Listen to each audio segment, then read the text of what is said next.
Hello. Hello, जय Shivray madam. हो, जय शिवराय. बोला.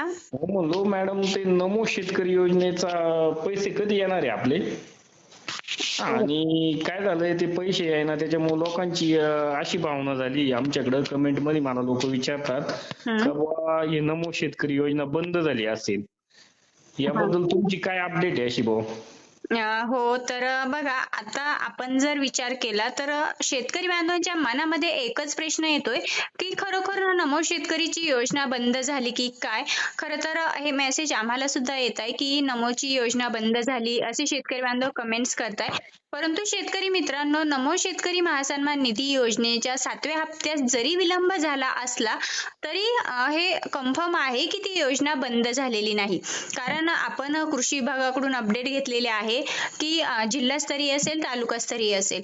परंतु ही योजना बंद झालेली नाही हे तर कन्फर्म आहे. पण मग आता शेतकरी बांधव खरं तर असा विचार का करताय? तर याचं कारण असं आहे, की आपल्याला नमो शेतकरीचा 6वा हप्ता भेटून खूप दिवसांचा कालावधी झालेला आहे. जवळपास 6 महिने होत आलेले आहेत, की हो. आपल्याला नमोचा हप्ता भेटला नाही. आणि तसा तर आपल्याला हा हप्ता कालांतर म्हणजे नियमानुसार तो 4 महिन्यानंतर भेटत असतो. परंतु हो. यावेळेस खूप उशीर झालेला आहे आणि आपण जर पाहिलं तर पीएमचा हप्ता सुद्धा आपल्याला 20वा हप्ता सुद्धा उशिराच भेटला. परंतु मग पीएमचा 20वा हप्ता भेटल्यानंतर लगेचच आपल्या शेतकरी बांधवांना नमोच्या हप्त्याची सुद्धा प्रतीक्षा होती आणि तसा तो भेटायलाच हवा होता.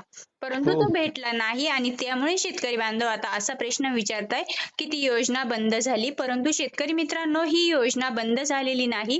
कारण ती पीएम किसानच्या धर्तीवरती ही योजना शेतकरी बांधवांसाठी सरकारने आणलेली आहे आणि पीएम किसानची जशी योजना चालू आहे तशीच नमो शेतकरी महासन्मान निधी योजना सुद्धा अद्याप तरी चालू आहे. आता हा. शेतकरी बांधव असा प्रश्न विचारताय, जर योजना चालू आहे तर मग आम्हाला 7वा हप्ता का येत नाहीये किंवा मग येईल तर तो केव्हा येईल?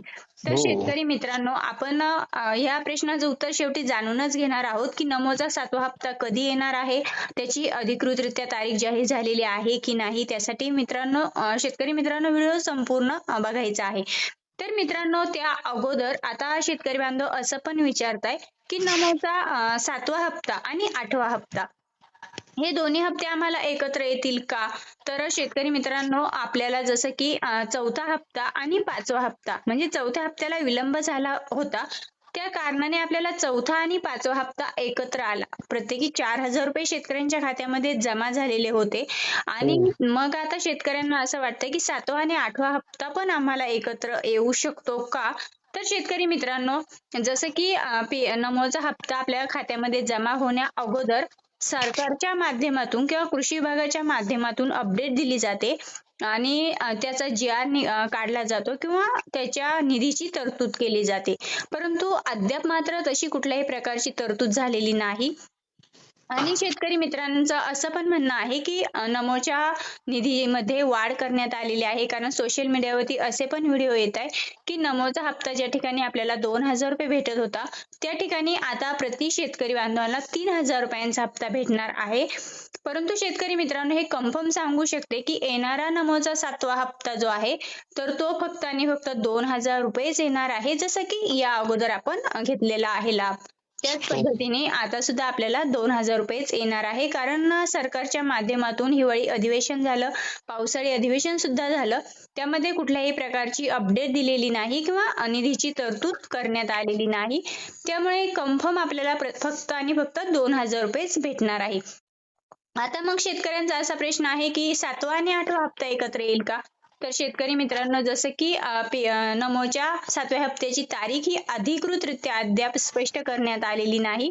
कृषी विभागाकडे जरी आपण अपडेट जाणून घेण्याचा प्रयत्न केला तर कृषी विभागाकडून सुद्धा अधिकृतरित्या तारीख जाहीर करण्यात आलेली नाही.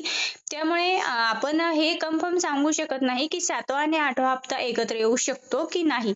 परंतु मित्रांनो, आता जर आपण पाहिलं तर ऑगस्ट महिन्याचे सुद्धा जवळपास 15 दिवसांचा कालावधी होत आलेला आहे आणि मला असं वाटतंय की म्हणजे सरकारकडनं अधिकृतरित्या तारीख जाहीर झालेली नाही, परंतु तरी सुद्धा ऑगस्ट महिन्यामध्येच 7वा हप्ता येणार आहे हे कन्फर्म आहे. कारण भरपूर दिवसांचा कालावधी उलटून गेलेला आहे आणि शेतकरी मित्रांनो, जर ऑगस्ट महिन्याच्या तिसऱ्या आठवड्यामध्ये जर नमोचा 7वा हप्ता आला नाही, म्हणजे नमोचा 7वा हप्ता जर ऑगस्ट महिन्याच्या शेवटी आला, तर मात्र ऑगस्ट 7वा आणि 8वा हप्ता एकत्र येण्याची दाट शक्यता आहे. म्हणजे नमोच्या 7व्या हप्त्याची आणि 8व्या हप्त्याची 2,000 असे एकूण 4,000 रुपये शेतकरी बांधवांच्या खात्यामध्ये जमा होण्याची दाट शक्यता आहे. परंतु तरी सुद्धा कन्फर्म नाही की 7वा आणि 8वा हप्ता एकत्र येऊ शकतो. कारण तुम्ही लगेच नंतर शेतकरी बांधव कमेंट्स करतील की तुम्ही असंही सांगितलं होतं की 7वा आणि 8वा हप्ता एकत्र येणार आहे. त्यामुळे कन्फर्म नाही की 7वा आणि 8वा हप्ता एकत्र येणार. परंतु मित्रांनो, एकंदरीत जर विचार केला तर जर ऑगस्ट महिन्याच्या आता अजून 15 दिवस तर होत आलेले आहे, जर आता हा हप्ता आला नाही तर शेवटच्या आठवड्यामध्ये कदाचित 7वा आणि 8वा हप्ता शेतकऱ्यांच्या खात्यामध्ये एकत्र जमा होऊ शकतो. आता नक्की नमोचा 7वा हप्ता केव्हा जमा होणार? तर आज आहे 14 ऑगस्ट आणि उद्या आहे 15 ऑगस्ट. तर उद्या आहे 15 ऑगस्ट म्हणजे स्वातंत्र्य दिन. तर स्वातंत्र्य दिनाच्या दिवशी शेतकरी बांधवांच्या खात्यामध्ये जर सरकारने ठरवलं तर नमो शेतकरीचा 7वा हप्ता वितरित करूही शकतं सरकार. परंतु अद्याप मात्र त्याबद्दलची कुठली अपडेट नाही. आज जर दिवसभर त्याबद्दलची अपडेट आली की शासनाच्या माध्यमातून उद्या म्हणजे स्वातंत्र्य दिनाच्या दिवशी म्हणजे 15 ऑगस्टच्या दिवशी शेतकरी बांधवांच्या खात्यामध्ये नमोचा 7वा हप्ता जमा करण्यात येणार आहे, अशी जर कुठली अपडेट आली तर आपल्या युट्यूब चॅनलच्या माध्यमातून लगेचच त्याबद्दलची माहिती आपल्या शेतकरी बांधवांपर्यंत पोहोचवण्याचं काम आपण नक्कीच करू. आता मित्रांनो, तुम्हाला जर 7वा हप्ता तुमच्या खात्यामध्ये कुठलीही अडचण न येता जमा व्हायचा असेल तर मात्र तुम्हाला तुमचे बँक खातं तपासणं गरजेचं आहे. त्यामध्ये ई-केवायसी असेल, लँड शेडिंगचा प्रॉब्लेम असेल, आधार शेडिंगचा प्रॉब्लेम असेल. कारण बरेच शेतकरी बांधव आम्हाला पीएमचा हप्ता ज्यावेळेस शेतकऱ्यांच्या खात्यात जमा झाला त्यावेळेस बऱ्याच शेतकऱ्यांच्या अशा कमेंट्स आल्या की आम्हाला पीएमचा 20वा हप्ता भेटला नाही. तर त्यांचा हाच प्रॉब्लेम झालेला आहे की त्यांनी हे जे काही 3 ऑप्शन आपण सांगितलेले होते त्यापैकी 4 ऑप्शन सांगितलेले होते, परंतु फार्मर आयडी कार्ड नसेल तरी तुम्हाला पीएमचा 20वा हप्ता भेटला आणि नमोचा सुद्धा 7वा हप्ता तुमच्याकडे जर फार्मर आयडी कार्ड नसेल तर तुम्हाला तो भेटणार आहे. त्यामुळे ज्या शेतकरी बांधवांकडे फार्मर आयडी कार्ड अद्यापही आलेलं नाही त्यांनी चिंता करण्याची गरज नाहीये. त्यांना नमोचा 7वा हप्ता भेटणारच आहे. परंतु महत्वाचं आहे ई-केवायसी, लँड शेडिंग आणि आधार शेडिंग हे 3 पर्याय जर तुमचे यातील एक जरी पर्याय तुमचा नो असेल तरी सुद्धा तुम्हाला नमोच्या 7व्या हप्त्यापासून वंचित राहावं लागू शकतं. मित्रांनो, अद्यापही वेळ आहे. तुम्ही तुमचा आधार, ई-केवायसी आणि लँड शेडिंगचा प्रॉब्लेम चेक करू शकता. मित्रांनो, यामध्ये आपण नमो शेतकरी महासन्मान निधी योजनेबद्दलची सविस्तर अपडेट जाणून घेण्याचा प्रयत्न केलेला आहे रेकॉर्डिंगच्या माध्यमातून. पण तरी सुद्धा जर तुम्हाला पीएमचं जर तुम्हाला महत्वाचं सांगायचं राहिलं, जर पीएमचा तुम्हाला 20वा हप्ता आलेला असेल तर मात्र शेतकरी बांधवांना काहीही करण्याची गरज नाहीये. परंतु जर तुम्हाला पीएमचा 20वा हप्ता आलेला नसेल तर मात्र तुम्हाला बँकेत जाऊन चौकशी करावी लागेल. मित्रांनो, जर तुमचे अजून काही प्रश्न असतील तर कमेंट्स मध्ये नक्कीच विचारा, त्यावरती देखील माहिती देण्याचा प्रयत्न केला जाईल. हो, धन्यवाद मॅडम. बरं का. ओके, धन्यवाद.